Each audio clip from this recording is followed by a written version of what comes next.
Hi, welcome to another new video. In today's video, we'll be talking about the second color in the Schmincke Aquarelle Super-granulating Volcano series. This color is Volcano Yellow. The reason for introducing Volcano Yellow straight after Volcano Red is because these two single pigments are responsible for the other colors in the new Desert, Shire and Volcano colors, especially Volcano Yellow because it is a component for 11 colors. So Volcano Yellow has a single pigment, PY159.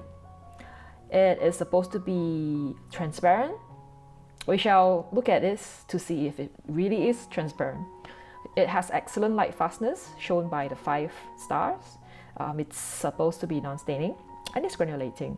So when we look at the swatch, where I swatch from a higher concentration of paint to a lower concentration of paint, you actually see that when you compare the lines before and after the paint, you will find that it actually looks like it is opaque because the first line looks covered, like the intensity of the black is different, it's much lower.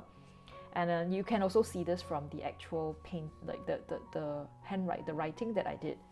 So I'm really a little bit perplexed to why they have labeled it as an transparent color. Maybe it's because of the concentration. So if you use it sparingly, you may not be, opaque like this. So if you look at the color, the paint in water in paint test, you'll see that there are actually differences, like in the particle size, with the big ones deposited in the center, and then the finer particles being pushed out to the sides. Quite typical, like something that we see in Volcano Red as well. So this mixture has got various sizes of paint, and that probably causes it to be a little bit more different, like more granulating. Water in paint test, you do see a little bit of the the backflow, but it's not very obvious because the color is quite light, and there is, I think, quite a bit of drying shift. The color just gets a bit duller. So when you paint it, when you have the paint on fresh, it looks a little bit more brighter. But as it dries, it kind of loses its vibrancy and it becomes a bit more dull. So let's look at the staining test. That's just to see if it's actually non-staining. So let's just try to scrub this out. Seem like it is really non-staining. So so as you can see, I could kind of restore probably here, like quite a lot and you can see that it does look like it is non-staining. The reactability is actually okay. So when we try to glaze this, it doesn't get too dark. So this is, but it does glaze. So you should be able to get some kind of a darker color if you would like to, kind of layer it on. That's possible. Okay, so regarding the similar colors, I would say that there isn't a lot of paints that's made with PY159. So the other one that I found is actually in Winsor & Newton, and it is the Lemon Yellow Deep. So this color does look a little bit more bright than the Volcano Yellow that we have over here.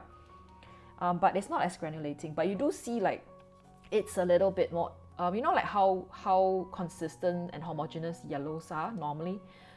But with this pigment, I think there is you do see a little bit more texture. And when we look at the gradient test, when we have the water and the paint flow down a gradient, you would see like the bigger particles like coming down, like flowing down together with the water. And you see that texture over here.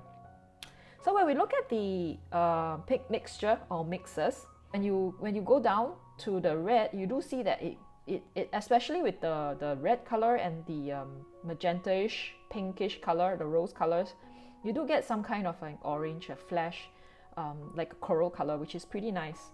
And then of course the complementary color to this yellow is actually the purple and the violet. So you see this really dark. This is with dioxazine violet, which is a very strong color, very strong violet color. So this is what you get, like pretty dark, and it's pretty nice. Like you get like a burnt umber color. And then if you mix it with the blues and the greens, I think this is where the color shines. Together, the blues and the greens, you get really, really beautiful, like vibrant, close to like a fluorescent green color, especially with the phthalo green and also the cobalt turquoise colors. And you can actually see this over here. So this color is really good for mixing greens, and it's on its own. I find the color a little bit too dull, and it's also a little bit too opaque. So I don't think it's very useful for like to be used on its own. But when you mix it with, let's say, especially the green colors, you do get quite a nice you do get very interesting greens that you otherwise will not be able to kind of find, or you can't find as a single pigment. So it really shines in the green. And when you mix it, these are I identify a few beautiful mixtures from the mixtures that I did over here, especially with cerulean blue and this Sibling Beauty turquoise, which is like my version of cobalt turquoise, and with the quinacridone rose. So you do get this beautiful mixture. And you do see that volcano red, volcano yellow, the PY159 pigments just kind of dropping and like separating at different locations. And that gives it some kind of like it gives it a nice texture. So it's not only separate, it also does have finer particles, as you can see over here, that kind of mixes with the other pigments and giving you that beautiful nice green color. So if you really like to see like yellow blotches, like maybe on fruits, like on leaves, you can actually use this one. I think it does shine in that.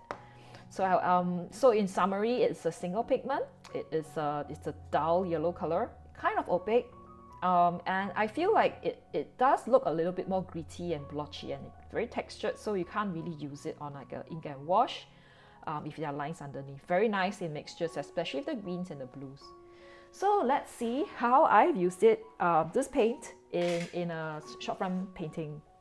As you can see from here, the color looks kind of dull, and I did try to mix it. So this is the color when I actually use it on its own, and you can see if you do not mix it very well, it can look blotchy.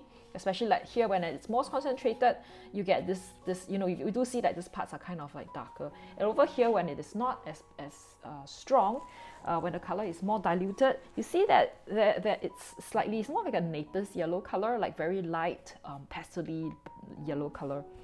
I did try to mix it, so I mix it with the indigo blue over here and here to kind of like give it a kind of a weathered look, textured look to the shop.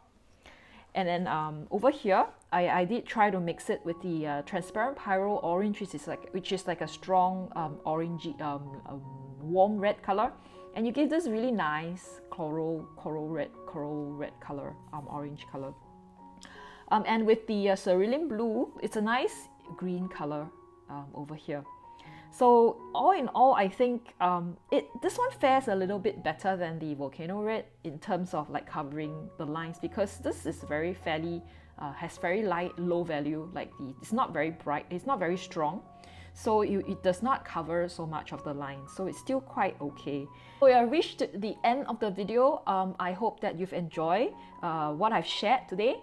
If you have any questions, feel free to write it down in the comment section, and I hope to see you in the next week in the next video where I share more about the volcano colors. So yeah, have a good day. Bye bye.